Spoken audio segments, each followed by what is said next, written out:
Lacrosse community, my name's Ryan Berns. I'm the founder of the Lacrosse Leadership Institute.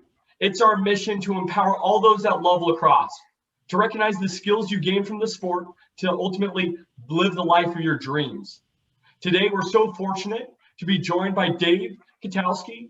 He's a Brown University standout. He's the founder of Team Elevate, and he has just a phenomenal lacrosse story. We're so excited to hear about mentorship, leadership from Dave. But Dave, for starters, can you share a little bit more with our community about how you got involved in lacrosse in the first place? Yeah, I got a late start in lacrosse. I didn't start playing. The first organized game I played was in 7th grade, but I had a stick pretty much from the time I was a little kid. First stick was a wooden stick. It was given to me by my brother Matt. My brother Matt is 17 years older than me, so there's a big age gap. So he was playing for national championships for Nassau Community College, and I ended up getting one of his sticks, and that's how I got into lacrosse. Wow, we hear all the time just a family affair. The families are getting one another involved in lacrosse. Can you walk us through a little bit more of your lacrosse journey? Do you have a pinnacle moment or maybe a few moments that really stick out? You know, there's been a bunch, because from the standpoint of, everything that I've done in lacrosse and, the things that we are doing and that we continue to do, so much of it is about the game and where it's come from. I mean, there are little pinnacles all over the place, but, I grew up, playing multiple sports, and I was always a multi-sport athlete. Whatever the sport was, I wanted to play it. I wanted to try it. And I was the youngest of 6 kids. My mom raised us on our own. And as a kid, I went through some severe abuse that I had to deal with, over my lifetime, and had to deal with mental health issues that related to abuse that I had as a kid. But the two things that were always the constant for me were academics and sports. And so in high school, I was a 3-sport athlete. I played football, wrestling, and lacrosse. And then I was lucky enough, I was the first one in my family to ever even consider going to a 4-year college. Either my brothers and sisters, they either started working right after high school or they went to community college. So I was the first one to ever go to a 4-year school. And I got recruited by pretty much all the Ivies, and I also got recruited by both West Point and the Naval Academy. And I actually committed verbally to West Point to play football and lacrosse for them. And then I went on my last recruiting trip to Brown, and I fell in love with the school and said, this is the place for me. And I ended up getting recruited to both play football and lacrosse. And then freshman year, they had some injuries on the wrestling team, and they asked me to come out and wrestle. And I wrestled as well, and I did that for 2 years. Wow, and Dave, I know when we spoke originally, it seems like it was a bit of a tough choice in terms of where to ultimately go to school and the conversations that were had and how you ultimately made that decision. Do you mind sharing that with our community more in terms of how you were approaching the decision of where to go to college, especially with your background? Yeah, I mean, for me, it was my mom really wanted me to be a doctor. And so when I was looking at schools, I was looking at schools that either had strong biology or chemistry or pre-med programs.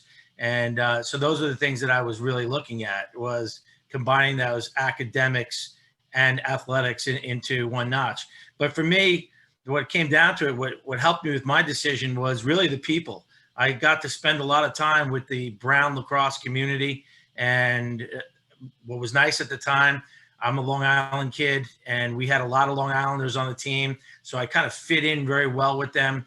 Similar style, a lot of blue collar kids who just had tough work ethics. And that's what my coaches were too. My coaches, my head coach, Dom Starsha, he came from Long Island, never played lacrosse until he actually went to college. He saw lacrosse for the first time and said, that looks like fun, and I'm going to play it, and ended up being an All-American. So Dom loved to recruit athletes that, he could turn into really good lacrosse players. And for me, I was a goalie, and I started out playing goalie my freshman year and then switched over to defense. And I started on defense from end of freshman year through sophomore year on. I started on close defense for Brown. Wow. And to be able to make that pivot, we spoke with Dom a few months ago and just got to hear a little bit of his story. And I like what you're talking about, just the culture of Brown.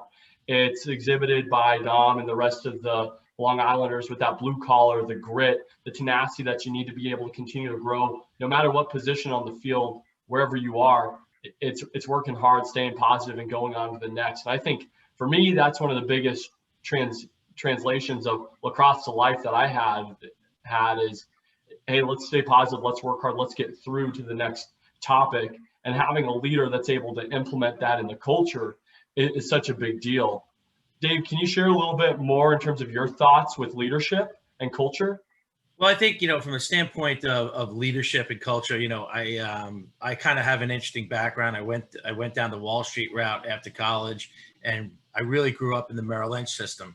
And what I loved about Merrill Lynch was I became part of their professional development program, and I was what was called a PDP coach, and I helped coach all of the new hires. So that program, is something that I love to do today. As a coach today, I'm a high school coach. I'm a club coach. We run a girls travel program here on Long Island.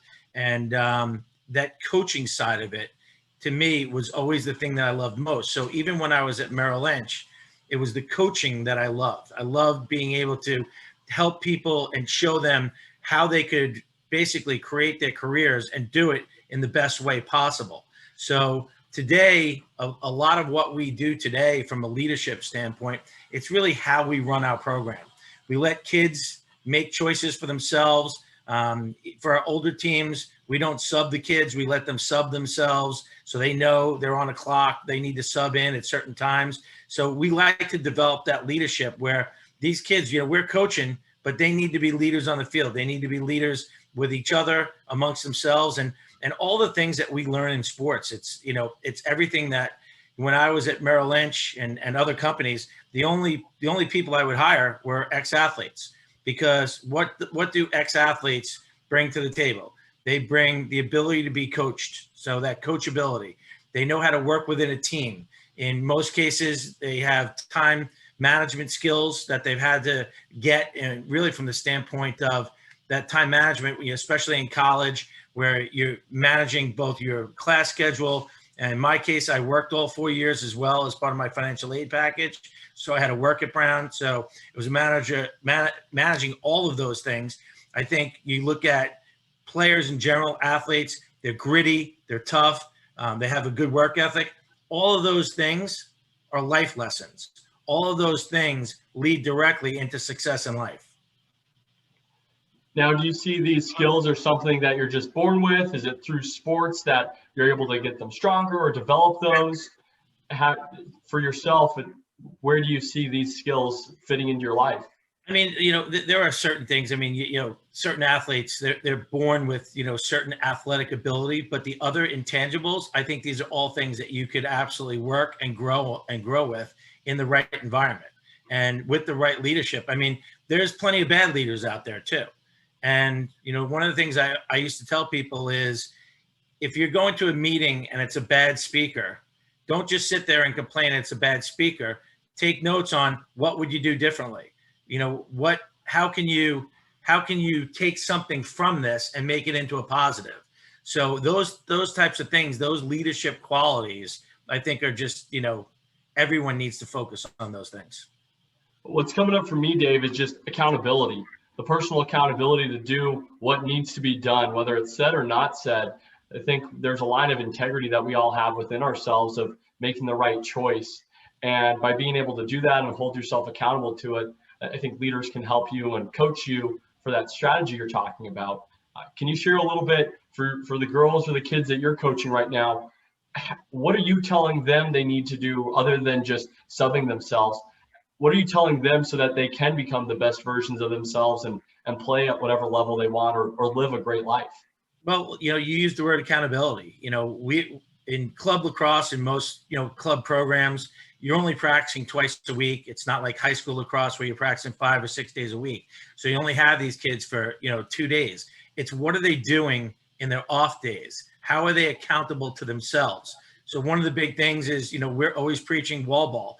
I was a goalie. I barely used my left hand. I could throw with it a little bit, but basically I was a righty goalie. I could catch righty and throw righty. So when I became a defenseman, I had to develop my left hand. So I went to the wall, and I was religious about going to the wall. I would go to the wall every day and work on my left hand and make it better and better. And, even when I got out of college and I was playing professional lacrosse for the New York Saints, I remember one of our first practices where they said all the righties on this side of the field, all the lefties on this side of the field. And when they split it up, there were barely any lefties. And I said to myself, I'm like, man, I want to become a lefty because I'll get more playing time on that side of the field. But where does that come from? It comes from wall ball and the accountability that you have to yourself, staying in shape, all those things that, we want them to do. What are you eating? What are you putting into your body on a daily basis? All of those things are accountable. But one of the things that we do, I think that's different, is one of my teammates from Brown, Doug Appleton, and two of his good friends, the Kim brothers, Court Kim and Blake Kim, they developed an app called Sniper. And we have all our kids use Sniper, and it tracks your wall ball reps. So if we put out a wall ball challenge where we want you to do 1,000 reps in 2 days, well, we get to track that, and we get to see exactly how many reps the kids are doing. And what's amazing is we have one player on our team who, we keep track of how many reps they've done lifetime. And in the last only probably 3 years, this kid has done 200,000 wall ball reps. Oh my gosh. And is that because you guys have told them to do that? Is that because they wanted to take up what's inspiring them to do that? We tell all the kids to do it, but not everybody does it. Not everyone is accountable. And that's life. And, when I was at Merrill Lynch, one of my bosses told me a great saying. He said, 1/3 of the people make it happen, 1/3 of the people watch it happen, and 1/3 of the people say what happened. So, and he used to say, never be in the bottom group and try to be in the top group. So you're going to have that on any team. You're going to have those players who are truly accountable to themselves and to their teammates, and they're going to put in the work. The kids who don't put in the work, their games aren't going to grow. They're not going to get better. And, they see themselves and they end up getting stuck in a hole. Yeah, it's fabulous to hear that you have players that are willing to put in the time and the work. And it sounds like they probably had either mentors, peers, or leaders like yourself that are letting them know what they need to do to reach that highest level. Before, when we were talking, we talked a lot about mentorship and the impact it's had on you and how you're going about providing that mentorship, not only on the lacrosse field, but to the whole lacrosse community. Can you share with us what you're up to right now? Yeah, I mean, one of the things that I was just extremely lucky about that I had told you, Ryan, was when I chose to go to Brown and not go to West Point. West Point was free. And as a really blue-collar family with my mom raising us on her own, we had no money. And I almost had to put off going to Brown by a year to work and save money because we didn't even know that financial aid was available to us. And luckily, I had great grades, and I won a very prestigious scholarship to Brown, an academic scholarship called the Watson Scholarship. And I wrote a thank you note to Thomas Watson Jr., who had donated the scholarship in name of his father. And I wrote a 2-page thank you note, and he liked the thank you note so much that he wanted to meet me. I had no idea who he was. And I found out through my roommate in college that he was the CEO and chairman of IBM, and his father was the founder of IBM. And that's where, when you see the IBM commercials and they talk about the Watson computer, this is the Watson we're talking about. And Thomas Watson Jr. was the person who really brought IBM into the 21st century. And he became my first mentor. And he taught me a lot of things. He was never easy on me. He was always honest with me, but he was a great listener. And that's one of the things, too, as a mentor, that you have to be a great listener. And you have to listen to what's going on with the kids that you work with. And as a mentee, you have to be willing to share the things that maybe are going so well for you with your mentor so they can help you. If you're not telling them the truth and you're only telling them the good things and you're not telling them the bad things, well, what are you going to work on? You need to work on the things that you're not doing so great. So with the mentoring program, we've created a new program called Sports Business Networks. And Sports Business Networks is all really about 4 things. It's developing business. So people like yourself who are alumni can join the network and You can network with other business people. It's about advancing careers. So we're putting up jobs and job offerings, and we're getting the members to put up job offerings that are going on in their company to go on there. And then we're creating connections. And part of creating connections is creating those mentoring opportunities. So whether it be someone who's still in college who needs a mentor, or someone who's recently out of college who needs a mentor, the goal of the program is to match mentors with mentees in there. And that's something that we're doing. And, you know, our goal is we want to bring this not just to the lacrosse community, but really to any athlete. There's 483 NCAA student athletes. So we got a big pool of kids to work with. And then we want to work with all the alumni, coaches, referees, athletic supporters as well to make it one big network. The goal is to become the LinkedIn for sports. That's what we want to do. Wow.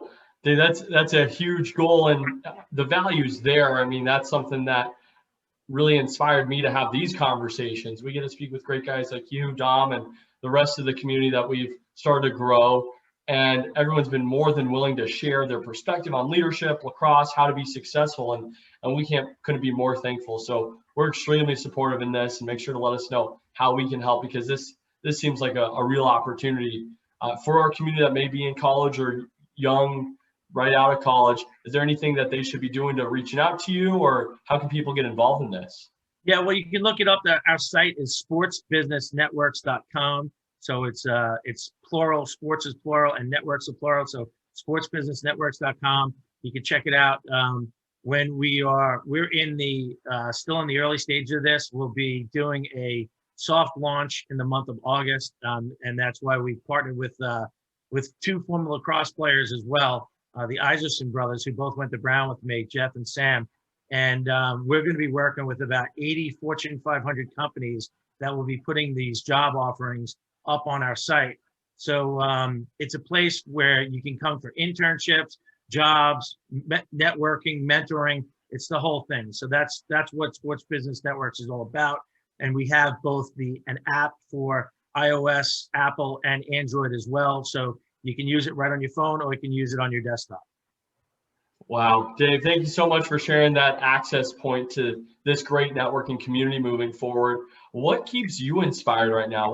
Why do you wake up and just continue to create and give back to all the communities you serve? Well, there's a couple reasons. I mean, sitting on the wall behind me are two Inside Lacrosse magazine articles. So the one over here is called Paying It Forward, and that was written about me in the 10th anniversary edition of Inside Lacrosse. And it's all about paying it forward and giving it to the next person to help them. And that's one of the things that Tom Watson had taught me. He said to me, there's going to be times in your life when you're on the ladder of life and you don't know how to get up to the next rung. He said that's when you have to have faith, and you have to let go of the ladder, reach up. And when you reach up, someone's going to grab your hand and they're going to pull you up to the next rung. And as soon as you get up to the next rung, you better reach down and pull up the next person behind you so that they can be pulled up. And that's the whole idea of paying it forward and helping the next generation. So that's what drives me. I want to help, former athletes, current athletes. That's what drives me. The other article, which was in this January edition of Inside Lacrosse, is everything okay? And that really goes through my struggle with mental health issues my entire life. And I think a big part of that is that people have been quiet about their mental health issues and they haven't talked about it. So that's another big point for me, is that I want to be a spokesperson for mental health and let kids know that no matter what you're going through, you can get through this. And especially if you get the right help and at earlier stages in life. Nobody had taken really the time to look at me and say, this kid's got great grades, he's a really good athlete, but why is he acting up so much? Why is he getting into trouble? Why is he hanging out with the wrong crowd? But, I kind of got lucky. I had an 8th grade gym teacher and football coach who set me on the right path.